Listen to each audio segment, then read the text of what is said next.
හරි. රාජ්‍ය පාලන මූලධර්ම. රාජ්‍ය පාලන මූලධර්ම පිළිබඳව මොන සූත්‍රවල තියෙන සාමාන්‍යයෙන්? චක්කවර්ති සීහනාද සූත්‍රයේ තියෙනවා. නේද? රාජ්‍ය ප්‍රභවය පිළිබඳව අපි කතා කරනවා නේ. එතකොට චක්කවර්ති සීහනාද සූත්‍රයේ තියෙනවා. මොකද රාජ්‍ය ප්‍රභවය ගැන තියෙන සූත්‍රය? ඊසති කතා කළා. මොකක්ද ඒ සූත්‍රය? අග්ගඤ්ඤ සූත්‍රයේ තියෙනයි ශාස්ත්‍රීයෝ කියලා බෙදුවා. එහෙම කියලා කතා කරා නේද? එයාලා ඉන්නවා. එතකොට ඇයි රාජ්‍ය නායකයෙක් අවශ්‍ය? ඇයි රාජ්‍ය නායකයෙක් ඕන? රට පාලනය කරන්න නිවැරදි මාවතකට රටවැසියන් ගෙනියන්න නම් කවුරු ඉන්න ඕනද? පාලකයෙක් ඉන්න ඕනේ. හරිද? එයා හැසිරෙන විදිහ අනුව. දැන් එයා හැසිරෙන විදිහ අනුව තමයි එතකොට එයාගේ පසුපස එන රටවැසියෝ එන්නේ. නේද? ගවරෙලා ගැන කතාවක් තියෙනවනේ නේ? අහලා තියෙනවද? ගවරෙල නායකයා කෙලින් මාර්ගේ යනවා නම් පිටිපස්සෙන් එන කට්ටියත් යන්නේ කොහමද? එයා පිටිපස්සේ. එහෙම කියනවා. ඒ වගේම තමයි මේ අපේ දේශපාලන තත්ත්වය ගත්තොත් එහෙම රටේ ප්‍රධානිය යන විදිහට තමයි කවුරු යන්නේද? රටවැසියනොත් ගමන් කරන්නේ. ඒ හින්දා බුදුහාමුදුරුවෝ කියනවා රාජ්‍ය පාලකයෙකු විසින් අනුගමනය කරන්න ඕනේ මොනවද? රාජ්‍ය මූලධර්ම ටික. මොනවද ඒ රාජ්‍ය මූලධර්ම? පළවෙනි එක සප්ත අපරිහානීය ධර්ම. තව දස රාජධර්ම. තව දස සක්විතිවත්. තව සතර සංග්‍රහ වස්තු. තව සතර බ්‍රහ්ම විහරණ. තව පංචශීලය. තව සතර අගතියෙන් තොරවීම. තව ලෝක පාලන ධර්ම. තව එච්චරද? ඔන්න ඔය ටික තමයි දේශපාලන මූලධර්ම විදිහට පෙන්වලා දෙන්නේ. හරිද? එතකොට සප්ත පරිහානි ධර්ම, සතර සංග්‍රහ වස්තු, සතර අගති, දස සක්විතිවත්, ලෝක පාලන ධර්ම, පංචශීලය, ඔය සියල්ලම දේශපාලන මූලධර්ම කොටට අයිති. ඒකේ පළවෙනිම කතා කරනවා සප්ත පරිහානි ධර්ම. මොනවද සප්ත පරිහානි ධර්ම කියන්නේ? පළවෙනි පාඩමේදී කතා කළා. නාගරිකරණය සහ වාණිජකරණය නැත්නම් සොරොස් මහ ජනපද පාඩමේදී අපි ඒක කතා කරා. මොනවද සප්ත පරිහානි ධර්ම? ඒ ටික නිතර නිතර රැස්වීම, සමගිය රැස් සමගිය සාකච්ඡා කර විසිර යාම, තව පැනවූ නීති කඩ නොකිරීමට, නොපැනවූ නීති නොපැනවීමටත් කටයුතු කිරීම, තව වැඩිහිටියන්ට ගරු කිරීම සහ අවවාද අනුශාසනා ලබා ගැනීම, තව කාන්තාවන්ට අතහොර නොකර කාන්තාවන් ආරක්ෂා කිරීම, තව මහාන බමුණන්ට සැලකීම සහ ඔවුන්ගේ අවවාද අනුශාසනා ලබා ගැනීම, තව පූජනීය ස්ථාන ආරක්ෂා කිරීම කියන ඒවා වගේම රටට පිටරටින් නැත්නම් ආගමික නායකයන් ගෙන්වා ගැනීම හෝ නොපැමිණි ආගමික නායකයන් ගෙන්වා ගැනීම සහ පැමිණි ආගමික නායකයන්ට මක් කරන්න ඕනද? සිව්පසයෙන් අපෝස්පස්ථාන කරන්න ඕනේ. ඒවා තමයි සප්තපරිහානීය ධර්ම කියන්නේ. ඒවා රජ කෙනෙක් මක් කරන්න ඕනද? අනුගමනය කරන්න ඕනේ. ඊළඟ එක තමයි දස රාජධර්ම. මොනවද දස රාජධර්ම කියලා කියන්නේ? දානය, සීලය, පරිත්‍යාගය, ඍජු බව, සෘජු බව, අක්‍රෝධය, අවිහිංසාව, තව දානං සීලං පරිත්‍යාගං අච්චවම් මච්චවම් තපං අක්‍රෝධං අවිහිංසාච කන්තිච අවිරෝධතා. කන්ති කියන්නේ මොකද? ඉව සීම අවිරෝධය. ඔය ටිකක් තියෙන්න ඕනේ. මොකටද? රාජ්‍ය පාලකයෙක් තියෙනවා. දානය. ඒ කියන්නේ දන් දෙන්න ඕනේ. සීලය. සිල් රකින්න ඕනේ. නේද? පංචශීලය නේද? සිල් රකින්න ඕනේ. පරිත්‍යාගය. පරිත්‍යාගය කිව්වහම රජ කෙනෙක් මොනවද සාමාන්‍යයෙන් පරිත්‍යාග කරන්නේ රටවැසියන් කෙරෙහි? ශ්‍රමය, කාලය. ඔය හැමදේම මක් කරන්න ඕනද? රාජ්‍ය පාලකයෙක් වශයෙන් අපකැප කරන්න ඕනේ. උදාහරණයක් විදිහට අශෝක රජතුමා කියනවා සෙල්ලිපියක මම වැසිකිළියේ හිටියත් මක් කරන්න ඕනද? රටේ කවුරු හරි කෙනෙක් ඇවිල්ලා ප්‍රශ්නයක් ගැන ඇහුවොත් නැත්නම් ගැටලුවක් ගැන විමසන්න ආවොත් එයාට අවස්ථාව දෙන්න මම එනවා නේද? ඒ වගේ රජවරු හිටියා. පැහැදිලි? එතකොට පරිත්‍යාගයේ සෘජු බව කියන්නේ මොකද්ද? කෙලින් තීරණ ගැනීමේ හැකියාවක් තියෙන උන රජ කෙනෙක් වුණාම කොන්ද පණ නැති තීරණ ගන්න බැහැ නේද? පාලකයෙක් කියන්නේ එහෙම චරිතයක් නේද? කොන්ද කෙලින් තියාගෙන තීරණ ගන්න පුළුවන් වෙන්න ඕනේ. මෘදු බව කියන්නේ මොකක්ද? අවංකයි. මෙහෙමයි. දැන් කෙලින් තීරණ ගත්තට යම් අවස්ථාවල මක් වෙන්න ඕනද? කොන්ද නමල තීරණ ගන්න සිද්ධ වෙනවා. ඒ කියන්නේ වැඩිහිටි යොවදනට අහුම්කම් දෙන්න ඕනේ නේ. ඒ වගේ වැඩ කරන්න සිද්ධ වෙනවා. එතකොට දාන සීලම් පරිත්‍යාගම් මච්චවම් තපං කියන්නේ තපස. උන තපස කියලා කියන්නේ රජ කෙනෙක් වුණාම මේ රැවුල්ව වාගෙන තාපසෙක් වගේ කැලේවට වෙලා ඉන්න ඕනේ කියන අදහස නෙමෙයි මෙතනින් කියන්නේ. තාපසෙක් වගේ ක්‍රියාකලාපයක් තියෙන්න ඕනේ නේද? තාපස කෙනෙක් විදිහට යම් තත්ත්වවල ඉන්න ඕනේ නේද? ඒ කියන්නේ වරදට සමාව දීම වගේ ලක්ෂණ රජ කෙනෙක් ගාව තියෙන්න ඕනේ. ඒ කියන්නේ දරුණුම වෙන්නත් බෑ නේද? අක්‍රෝධය. මොකද අක්‍රෝධය කියන්නේ? හැමතිස්සෙම තරහෙන් ඉන්න බෑ නේද? වෙන කෙනෙක්ගේ තරහ තව කෙනෙක්ගේ යවන්නත් බෑ නේද? අක්‍රෝධය. ක්‍රෝධ කරන්න බෑ. අවිහිංසාච. අවිහිංසාවාදී වෙන්න ඕනේ. ඒ කියන්නේ සතුන්ට කරුණාව දක්වන්න ඕනේ. මිනිස්සුන්ටත් එහෙමයි. අගක් මුලක් හොයන්න තුල තියපන් කස පහර ගහලා මරපන්. ඒව කරන්න බෑ. රජ කෙනෙක් වුණාම අවිහිංසාවාදී ප්‍රතිපත්තිය කණුගමනය කරන්න ඕනේ. අශෝක කොච්චර සැරපරස මිනිස්සෙක් වුණා. දුඩුගැමුණු කොච්චර සැරපරස මිනිස්සෙක් වුණා. එයාලා ගාව මේ අවිහිංසාව කියන එක තිබ්බා. හරිද? කාන්ති. මොකද කාන්ති කියන්නේ? ඉවසීම. රජ කෙනෙක් වුණාම මක් වෙන්න ඕනද? සුපිරි ඉවසීමක් තියෙන්න ඕනේ. මොකද ස්ට්‍රෙස් එකක් වැඩි නේද? මිනිස්සු එක ඒවා කියනවා. ඇමතිවරු එක ඒවා කියනවා. අයන්ට අපුරේ ගෑනුන්ගේ වහන්නත් ඕනේ. තව රාජ්‍ය සභාවේ ඇමතිවරු එක ඒවා කියනවා නේද? මේ හැම එකක්ම ඉවසන් දරාගෙන ඉන්න පුළුවන් වෙන්න ඕනේ. ඒ විතරක් නෙමෙයි. ඒ ඉවසීමෙන් සැනසීම ලැබෙනවා කියනවනේ. ඒ ඉවසීම යම් කිසි දුරකට ක්‍රියාත්මක කිරීම තුලින් එයාගේ රටේ රාජ්‍යයේ තියෙන දේවල් ආරක්ෂා කර ගැනීමට හැකියාවක් වෙනවා. අවිරෝධතා කියන්නේ විරෝධයක් දක්වන්නේ. මොන වගේ දේවල්ට විරෝධයක් දක්වන්නේ නැත්තේ?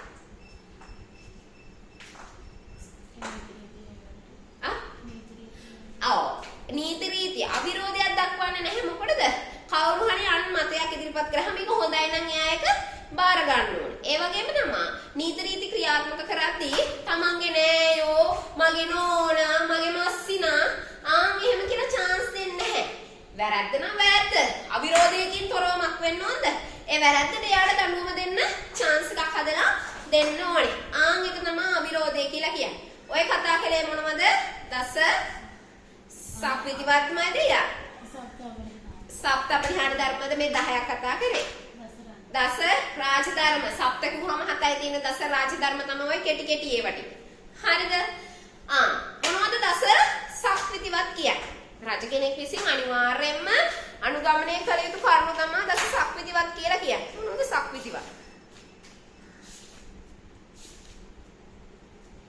මේකෙදී 10 තියෙන පුතේ තමා සීලයේ පිහිටවා. ඒ කියන්නේ රජතුමා අනිවාර්යයෙන්ම සීලයේ පිහිටෙන්න ඕනේ. ඒ කියන්නේ 10ක් තියෙනනේ. ඒ කරුණු 10න් කරුණු 7ේම මුල තියෙන මොකද්ද? රජු දැහැමිව. එහෙම නැත්නම් රජු සීලයේ පිහිටවා. පළවෙනි එක තමයි මොකද්ද? අමුදරුවන්ට දැහැමි රැකවරණය දිය යුතුයි. පළවෙනි එක මොකද්ද? අමුදරුවන්ට දැහැමි රැකවරණය දිය යුතුයි. ඊළඟට බලසේනාවට ධාර්මික රැකවරණය දිය යුතුයි. ඊළඟට ශාස්ත්‍රීයන්ට. හැබැයි මේකේ මුල මොකක්ද තියෙනවද? තමාද දැහැමිව නැත්නම් තමා සීලයේ පිහිට වමින්. ඊළඟට ග්‍රහකුමන ගෘහපතීන්ට දැහැමි ආරක්ෂාව ලබලා දෙන්න ඕනේ. ගෘහපතීන්ට ඊළඟට නිගම වාසීන්ට හරිද නිගම වාසීන්ට ඊළඟට මහණ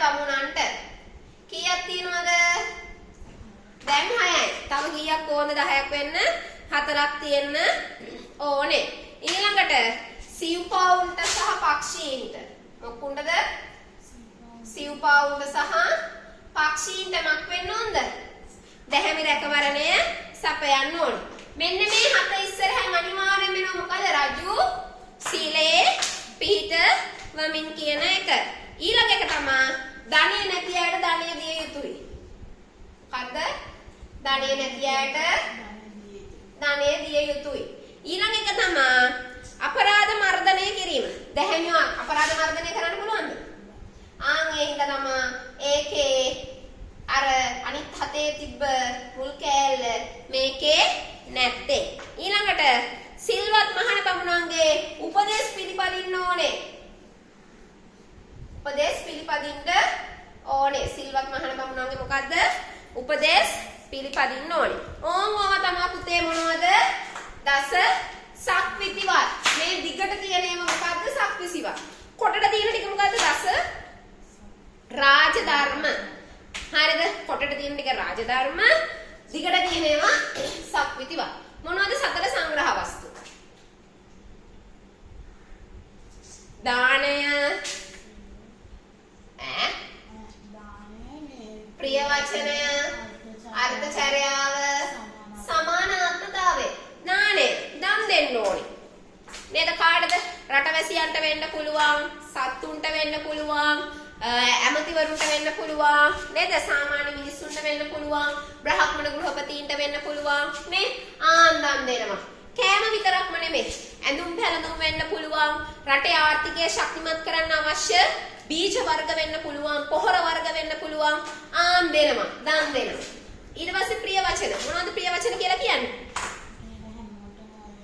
ප්‍රිය උපදවන වචන කියන්න ඕනේ නේද පරුස වචන පාවිච්චි කරන්නේ නැතුව ප්‍රිය උපදවන වචන තමයි මම කරන්න ඕනද කතා කරන්නට ඕනේ මේ කියන්නේ හිරගෙදරට යන මිනිස්සෙක්ට උනත් රජ කෙනෙක් වුණාම කතා කරන්න ඕනේ කොහොමද සාන්තව නේද සීලවන්තව එහෙම තමයි කතා කරන්න ඕනේ ඊළඟට අර්ථචර්යාව කියන්නේ අර්ථවත් හැසිරීමක් තියෙනෝනේ මතකද කලින් කිව්වා ගවයා හරියට යනවා නම් ගව රැළේ ඉන්න අනිත් අයත් මක් කරනද ගව නායකයා හරියට යන විදිහටම යනවා ඒ වගේ තමයි රටේ ප්‍රධානියා හොරෙක් නෙවෙයි නා රටේ ප්‍රධානියා නරක නැත්තම් රටේ ඉන්න රටවැසියොත් එයා විදිහට තමයි යන්නේ නේ හොරකම් කරන්නේ නැහැ ඒක තමයි අර්ථචර්යාව කියන්නේ සමානාත්මතාවය කියන්නේ මොකක්ද හැමෝටම එක වගේ සලකන්න ඕනේ වැරද්ද කරන්නේ මමද එහා ගෙදර එක්කෙනාද ශාස්ත්‍රීය වංශිකයෙක්ද මගේ නෝනාද දාන්නේ වැරද්ද නම් දඩුවම් දෙන්න ඕනේ ඕවා තමයි මොනවද සතර සංග්‍රහ වස්තු මොනවද සතර බ්‍රහ්ම විහරණ මෙත්තා කරුණා මුදිතා උපේක්ෂා මෙත්‍රා කියන්නේ මෛත්‍රිය එහෙම නැත්නම් මිතුරුකම මෙත්තා කරුණා කියන්නේ කරුණාව දක්වන එක මුදිතා අනුන්ගේ සැපේදී නැත්තමක් වෙන එකද සතුටු වෙන එක. ඒ කියන්නේ රටවැසියෝ හොඳ ආර්ථිකය ශක්තිමත් කරගෙන සැපෙන් ඉන්නවා දැකලා රජතුමාට මක් වෙන්න ඕනද? සතුටක් දැනෙන්න ඕනේ. ඒක තියෙන්න ඕනේ රජ කෙනෙක්ට. ඒක ඇති වෙන්න නම් රජතුමා මක් කරන්න ඕනද? එයාලගේ ආර්ථිකය ශක්තිමත් කරලා තියෙන්න ඕනේ. දිලිඳු අයට ධනෙ දීලා හෝ රැකියා දීලා හෝ එයාලගේ ආර්ථිකය ශක්තිමත් කරලා තියෙන්න ඕනේ. හරිද? උපේක්ෂා කියන්නේ මැදිහත් ස්වරූපේ ඕනට වැඩිය ඕනම දෙයක් ඕනේ නැහැ නේද? රජ කෙනෙක් වුණාම බදු අය කරන්න ඕනේ. හැබැයි ඕනට වැඩිය බදු අය කළොත් මිනිස්සුන්ට එයාව එපා වෙනවනේ නේද? ඒ බදු අය කළා එයාගේ පොකට් එකට ගහ ගන්නද බදු දෙන්නේ නැහැ. රටවැසියන්ගේ සුභසිද්ධිය උදෙසා එයා ඒව වියදම් කරන්න ඕනේ නේද? Tamanට ලැබෙනවනේ යම්කිසි මුදලක් නේද? යම්කිසි දෙයක් එයාට ලැබෙනවා රාජ්‍ය පාලකයා වුණාට පස්සේ ඒකෙන් යම්කිසි කොටසක් ලැබෙනවනේ. ඒ කොටස විතරක් අරගෙන එයා ඉන්න ඕනේ. ඒක තමයි මැදිහත් ස්වරූපය නැත්නම් උපේක්ෂා කියලා කියන්නේ. පංචිල් ගැන කියලා දෙන්නේ නැහැ. දන්නවනේ පංචිල් පද පහ නේ? ඊළඟට පුතේ සතර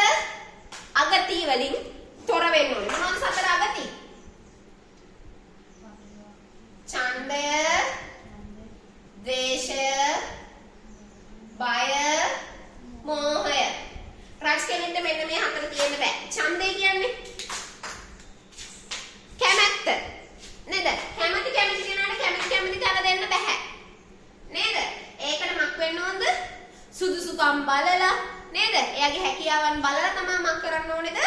තැන දෙන්න ඕනි. ඊළඟට බේෂ. හැමතිස්සෙම තරහෙන් ඉන්න රජ කෙනෙක්ට අපි කැමතිද? නැහැ. එයා දේශයෙන් තොර වෙන්න ඕනේ. හැමතිස්සෙම කේන්තියෙන් තීරණ ගන්න හොඳ නැහැ. ඊළඟට පහ. රජතුමාට ඇයි බයක් ඇති වෙන්නේ? යුද්ධයක් ආවොත් එයාගේ රටවැසියෝ ඒ යුද්ධේ ඉන්න ප්‍රධානියට එකතු වුණොත් මොකද වෙන්නේ? රජතුමා සුන්නත් දූලි. එහෙනම් රජතුමාට ඒ බය තියෙන්න බෑ. ඒ බය නැති වෙන්න රජතුමා මක් කළා තියෙනවද? රටේ ආර්ථිකය ශක්තිමත් කරලා රජුගේ පැත්තට රටවැසියෝ මක් කරන් තියෙන්න ඕනද? කැමැත්ත අරගෙන නැත්තම් නම්මගෙන තියෙන්න ඕනේ. ඊළඟට මෝහ. රජතුමා මෝඩෙක් වෙලා හරියනවද? බෑනේ. රටක් කොහොමද මෝඩෙක් පාලනය කරන්නේ? අධ්‍යාපන තත්ත්වයෙන් උසස් වෙන්න ඕනේ, සමාජ ඇසුර තියෙන්න ඕනේ නේද?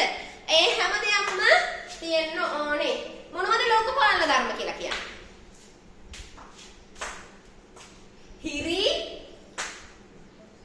ගිරි නෙමෙයි හිරි ඔත්තප්ප. හිරි කියන්නේ පව් කිරීමට ඇති ලැජ්ජාව. ඔත්තප්ප කියන්නේ පව් කිරීමට ඇති බිය. ඔන්න එන්න ඕනේ. කොහොමද?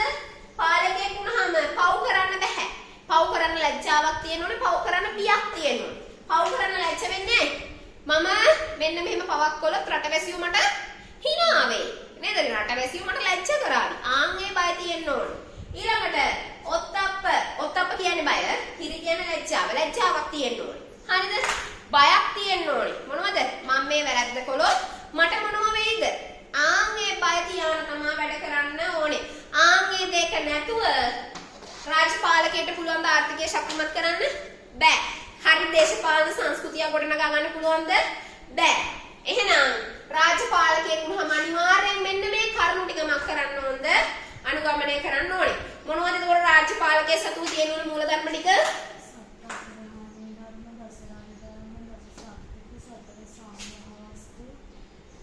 සතර බ්‍රහ්ම විහරණ, ගතියෙන් පොරවීම, එතකොට පංචශීලය. ඕව තියෙන්න ඕනේ මක් කරන්නද? රාජ්‍යපාලකයේ